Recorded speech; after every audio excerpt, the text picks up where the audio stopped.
Thank you for joining us tonight. You're now with me, Shamina Tour for TVS Nightline. Let's begin with the headlining stories.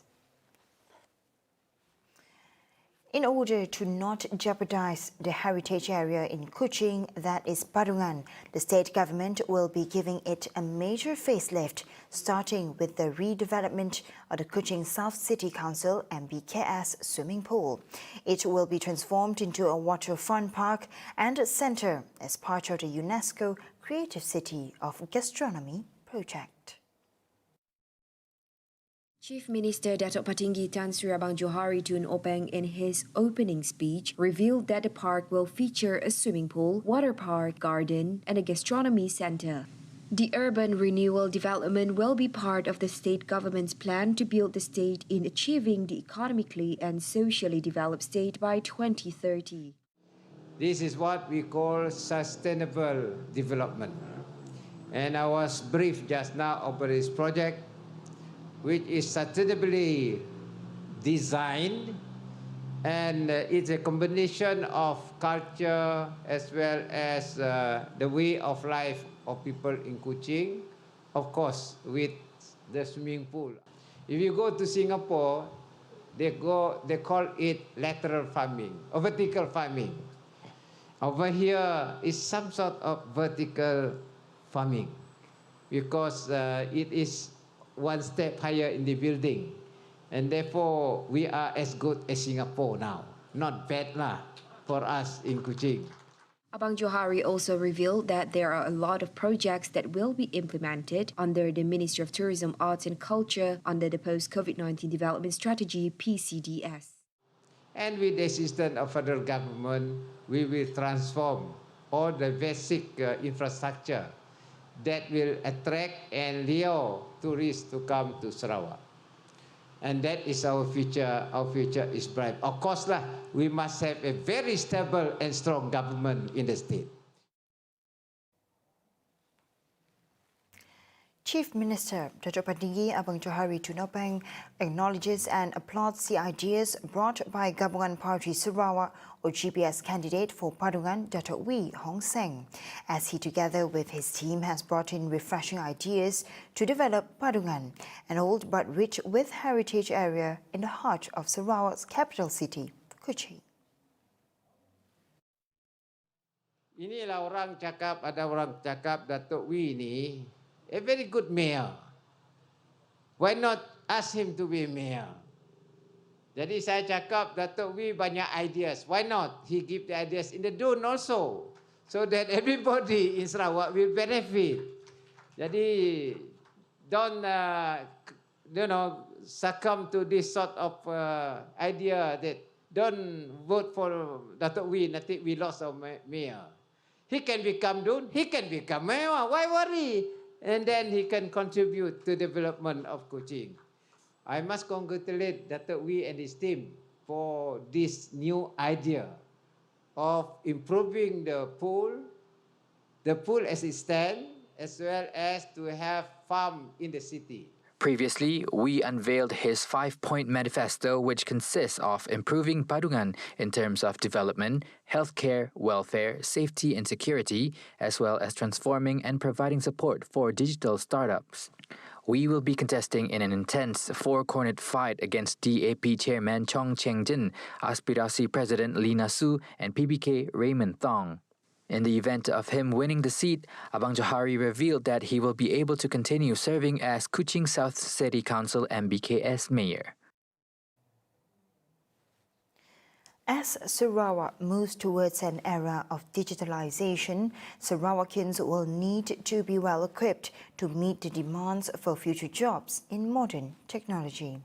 Thus said Chief Minister Datuk Patinggi Tan Sri Abang Johari Tun Openg, quality education is crucial to develop the skilled workforce that will be focused on the digital economy.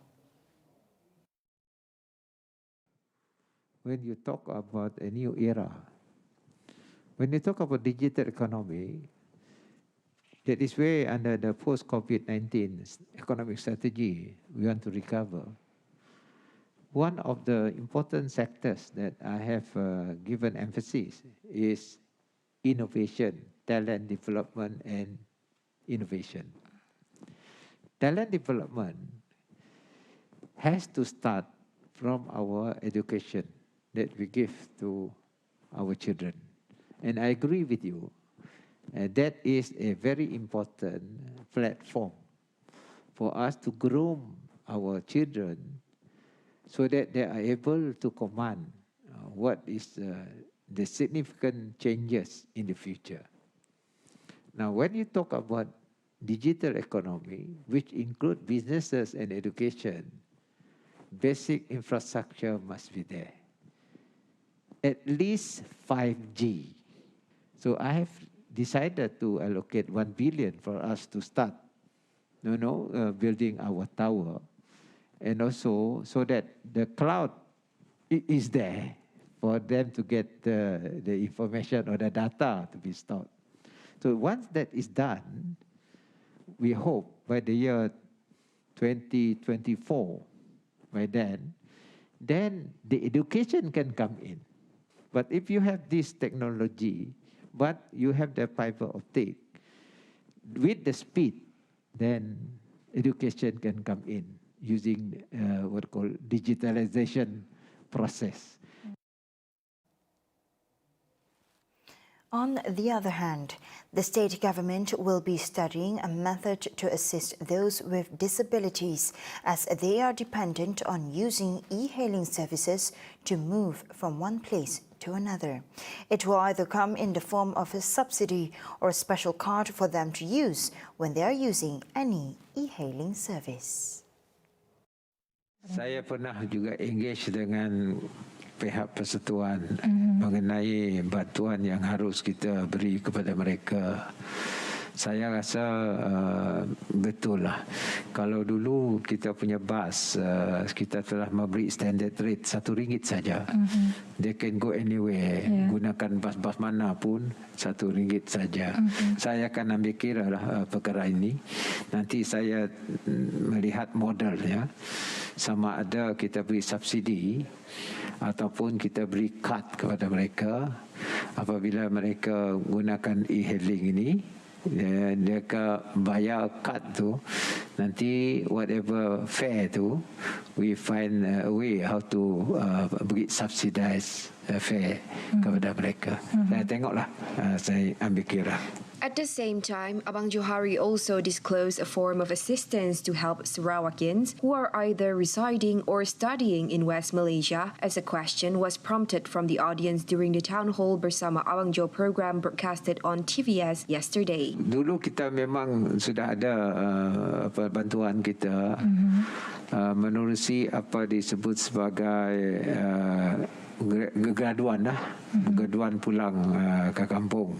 Kita sudah ada, dan kalau perkara ini berlaku, kita boleh lihat bagaimana kita akan memanjangkan bantuan yang kita boleh beri kepada mereka yang berada di Semenanjung, dan kita akan kaji butirannya, what is the best untuk kita membantu mereka. For every candidate, running political campaigns in the new norm is something novel and will definitely be a struggle, especially for those candidates who are not allowed to run physical campaigning due to the COVID-19 pandemic. It will definitely be more challenging for new candidates in their effort to introduce themselves to their constituents to win votes during the upcoming 12th state election. Now, Robert Lau Hui Yu, one of Gabungan Party Sarawak or GPS's new faces that will be contesting for the Bawang Asan seat, launched his manifesto today, proving that he is ready to face the present challenges. Robert said as a new candidate, he had come up with various development plans for Bawang Asan. In his manifesto, Robert's main goal is to upgrade basic facilities including the drainage system, roads and street lightings, as well as to ensure sufficient water and electricity supply. The other part which I plan to do as part of the manifesto, together with the other GPS YB, if we all get elected in Cebu, is to revitalize, rebuild Cebu and the economy in Cebu, and then the rundown area of Cebu. There has to be an urban renewal. With that, we actually need to have Cebu to be on the stronger economic footing. So there's another agenda of us, is to bring in new economic driver for Cebu town. He added that among his campaign mission is to further introduce himself to his voters. Today is already day 5, start of day 6 of campaigning. It's going well. It's a new SOP. In the day-to-day, we go door-to-door now. For the last 5 days, I'm going door-to-door in the rural Chinese area. And the street SOP means we can only go in 2 motorcycles, 3 people. We only give out poster and to tell them which number I am and to vote for who. It's more just to touch base with all the voters. And tomorrow onwards, I'll be covering the Longhouses area. Robert is one of the 24 new faces unveiled by GPS for the upcoming state election. For the 12th state election, the Bawang Asan seat will witness a 5-corner fight involving candidates from GPS, Parti Bumi Kenyalang, Parti Sarawak Bersatu, Democratic Action Party, and 1 independent candidate. The state government, led by Gabungan Party Sarawak or GPS, has set its goal to make Sarawak a developed state by 2030, emphasizing on digital economy and prioritizing Internet of Things or IoT. In an effort to achieve this, the government vows to increase the awareness on the use of Internet to the public by providing community internet centers, especially in rural areas.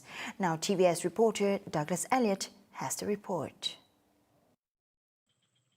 By 2030, Sarawak aims to reach a fully developed state status, and to this, it advocates for lifelong learning, especially in digital technology, to narrow the digital divide between urban and rural areas. Community internet centers, such as this one right behind me, serves as an important avenue for the local community to learn about digital technology by offering computer and internet classes to everyone, regardless of their age. And its role has becoming more and more significant ever since online classes are the new norm during the COVID-19 pandemic. And this center is where students come to attend their online learning session. Menurut pendapat saya lah, kemudahan di sini sangat-sangat membantu, terutamanya tidak kira apa-apa saja golongan, sama ada golongan masyarakat yang muda maupun yang tua. Macam kami asrama kan, memang tidak dibenarkan sama sekali untuk membawa telefon. Jadi bila hujung minggu kan kami diberi kelonggaran untuk pulang ke kampung. Jadi kami akan gunakan kesempatan hujung minggu tu untuk pergi ke pusat internet, cari apa-apa saja maklumat menggunakan kemudahan yang terdapat di pusat internet. Bagi saya, kemudahan dekat sini sangat banyak, terutamanya dalam untuk saya mencari maklumat, and then saya nak update pekerjaan, and then saya nak belajar lah terutamanya. Kemudahan yang ada di sini bagi saya lah semua lengkap. Tambahan juga diorang ada sediakan pembelajaran yang boleh kita pelajari lah. Macam saya mau ambil ini kursus sebab untuk mencari pekerjaan yang bagus. Sebab selama ni saya boleh guna komputer tapi saya tidak pandai guna Excel, Word, jadi saya ambil kesempatan yang ada lah. In addition, the establishment of the Community Internet Center also aims to empower local entrepreneurs towards digitalization through online marketing classes. And this highlights the importance of the Community Internet Center in disseminating information and lifelong learning center for the local community. That is all the update I have for you right here from Thibodeau. Back to you guys in the studio. And that was the report from Douglas Elliott, who was on the ground in Thibodeau earlier today. Meanwhile, Tanjung Datu has the potential to be developed as a tourism hub in Sarawak, as locals in the area are keen on transforming the Teluk Melano beach as a tourist attraction. Gabungan Party Sarawak GPS Tanjung Datu candidate Azizul Anwar is of the same view, who sees the area as a prospective development. Selain daripada penambahbaikan infrastruktur asas seperti bakaran air, jalan raya dan elektrik sebagainya, mereka juga ingin melihat Tanjung Datuk ini ditransformasikan menjadi sebuah hub pelancongan. Kawasan inilah bagi saya sendiri adalah kawasan yang paling indah, paling cantik sekali di seluruh negeri Sarawak. Teluk Melano is high in concentration due to its strategic location placed in the south of Sarawak, close to the Malaysia-Indonesia border. Meanwhile, when met by TVS, locals in the area expressed their confidence that GPS can bring benefits in boosting the economic activities through tourism. Manfaat untuk orang-orang tempatan, ekonomi orang tempatan dan pelancong-pelancong dari negara luar dan memberi pendidikan lah yang bagus lah. Alhamdulillah kami terima. Khas untuk orang kampung memang suka, memang berkenan. Itu yang kami harap sebenarnya.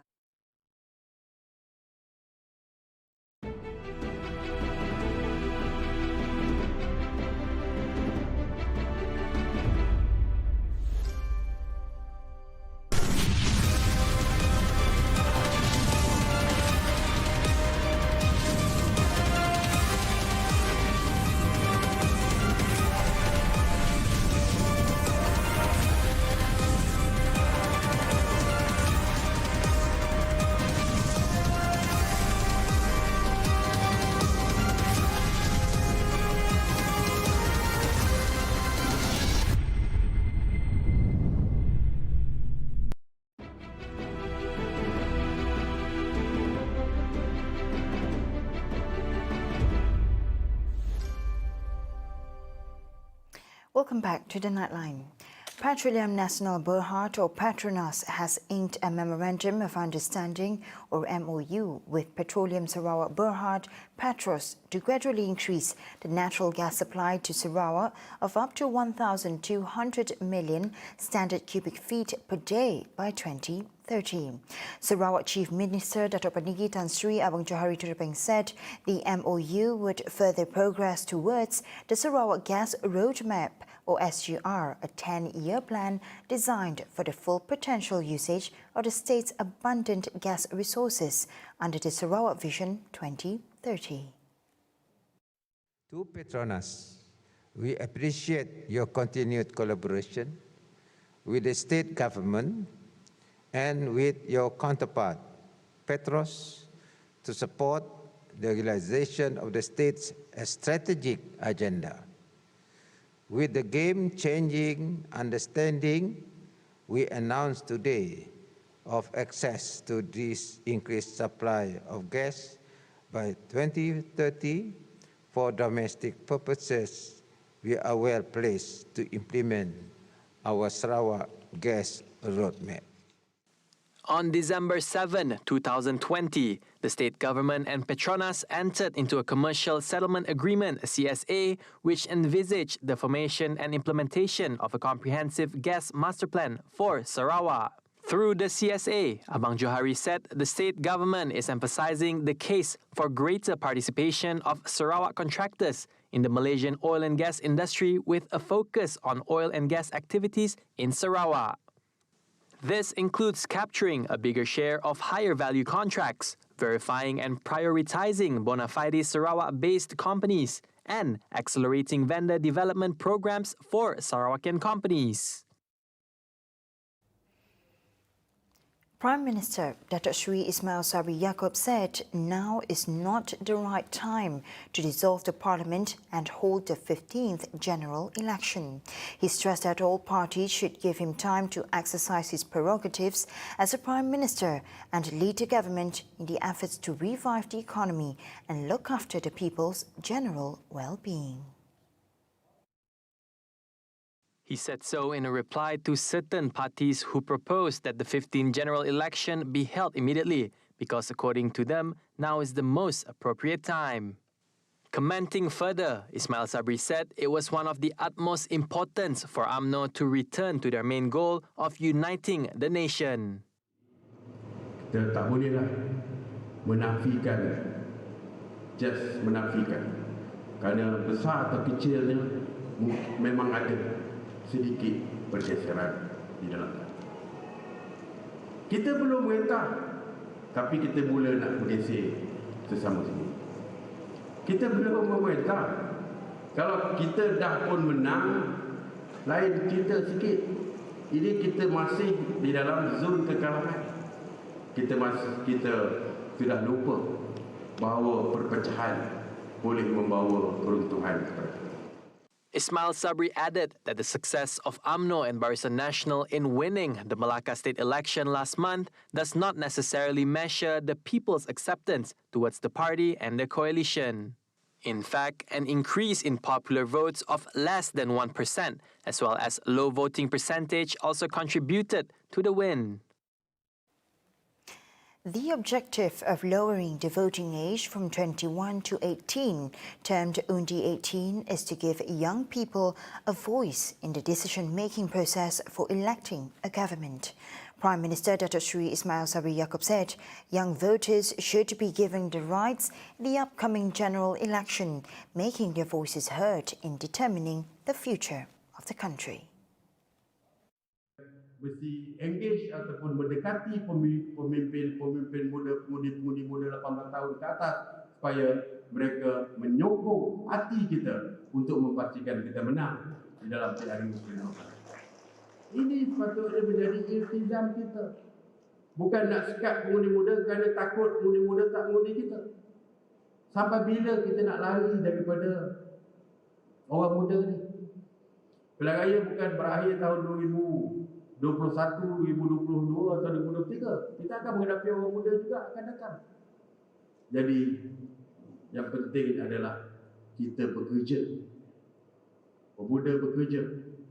Puteri bekerja untuk mendekati orang muda. Ismail Sabri said the decision by certain parties who proposed that the parliament should be dissolved before Undi 18 is allowed next January is very unreasonable.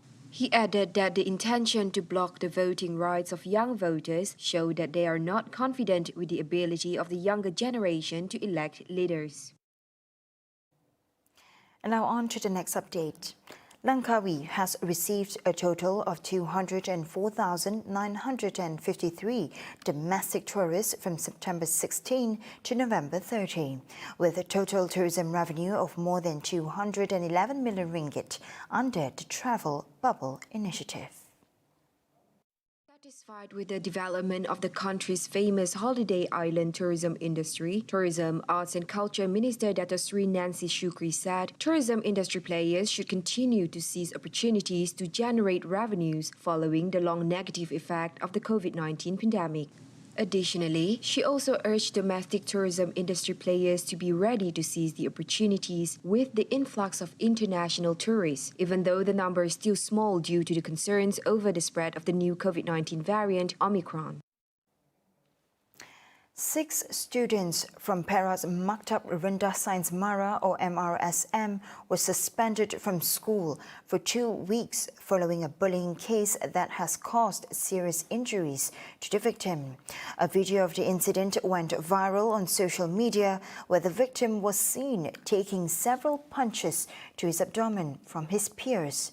The Hostel Disciplinary Committee, JDM, have proposed to expel the students involved, ranging from Form 1 to Form 3.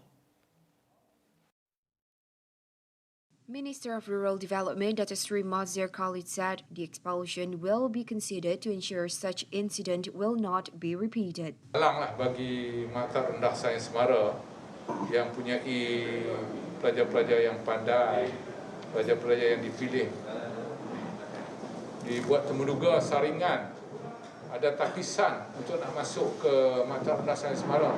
Tapi dalam banyak-banyak tu pun ada lagi yang semacam ni. Saya amat kecewa lah sebagai menteri yang jaga, Menteri Luar Bandar, amat kecewa sebab tak sepatutnya pelajar-pelajar ni terdedah dengan perbuatan seumpama itu. When inquired about the investigations of the case, Mazhar said the ministry will not be partaking in the matter and would leave it to the police.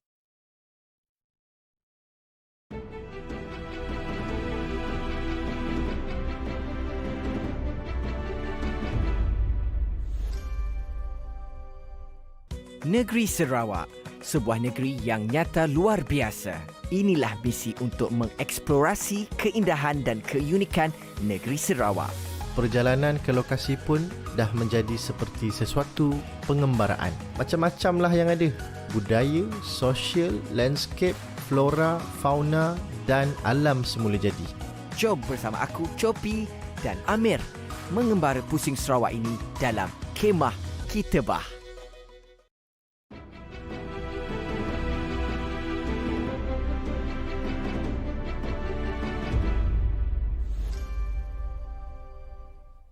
Thank you for staying with me. And now on to our world affairs. The city of La Paz issued an orange alert as heavy rainfall caused rivers to overflow, even destroying one bridge on Friday, December 10. In the southern part of the Bolivian capital, the Huenadawira River destroyed a perimeter wall, overflowing into a highway, while the Aruntaya River current smashed into a bridge, bringing it down to rubble. The annual rainy season in Bolivia begins in November and runs until March.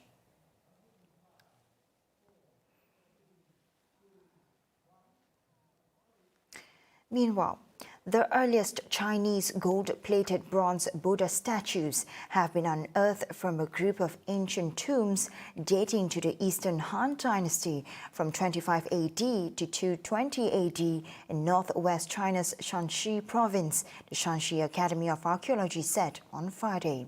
A six-tomb family cemetery of the Eastern Han Dynasty was excavated in Jiangren village, Xianyang City, in May this year.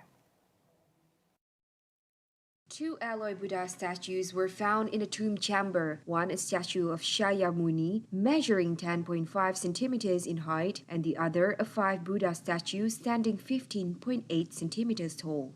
可以确定这两件金铜佛造像呢是东汉时代的。这个发现呢非常重要，因为它是我们目前国内所发现的考古出土的时代最早的独立的 金铜佛造像，就是把中国的佛像出土的历史往前提了将近200年。 According to archaeologists, the Buddha statues, which were widely believed to embody religious beliefs, did not appear until the 16 Kingdoms period from 304 AD until 439 AD. However, the new findings will upgrade the historical documents of the carved figures. The findings are of great significance to the study of how Buddhist culture was introduced to and localized in the country. 这个发现说明，早在丝绸之路的开辟和鼎盛时期，也就是汉代，当时佛教就从南亚传到了。 More burial objects were also unearthed from the tombs, including bronze mirrors, pottery vases, and sculptures of animals. There are also typical artifacts indicating the late period of the Eastern Han Dynasty. The excavations are continuing at the site. Multiple people were trapped after a roof partially collapsed at an Amazon facility near St. Louis on Friday night, December 10, after tornadoes and strong storms blew through the area. The warehouse in Edwardsville in southern Illinois was damaged after a severe weather event occurred around 8:33 p.m. as local police and fire departments have conducted a search and rescue operation. I talked to him about 8 o'clock tonight, a little before. I texted him and he was returning to the warehouse to drop his van off. And I haven't heard from him since. I just heard through the news, and we live in Edwardsville, we lost power. So I decided to come down here to see what was going on. I had no idea the building looked that bad. And I'm worried sick. I just want to know if he's okay. You know, I don't know what. I talked to him around 8 o'clock. Yes. And he was okay? He was returning the van, going to drop it off, and I haven't heard from him since. Well, what happens when you call a cell phone? It just goes straight to voicemail. I mean, we can't get a hold of anybody, no managers, nothing. We have no idea what's going on. Authorities did not confirm that there were people trapped in the facility. Amazon was assessing the situation and damage at the facility, a spokesperson said in a statement. The U.S. National Weather Service had issued tornado warnings on Friday night for areas in several states, including Arkansas, Tennessee, Missouri, and Illinois. And that concludes TVS Nightline for tonight. Here with me, Shosha Metro, and I'll see you next time. Have a good weekend.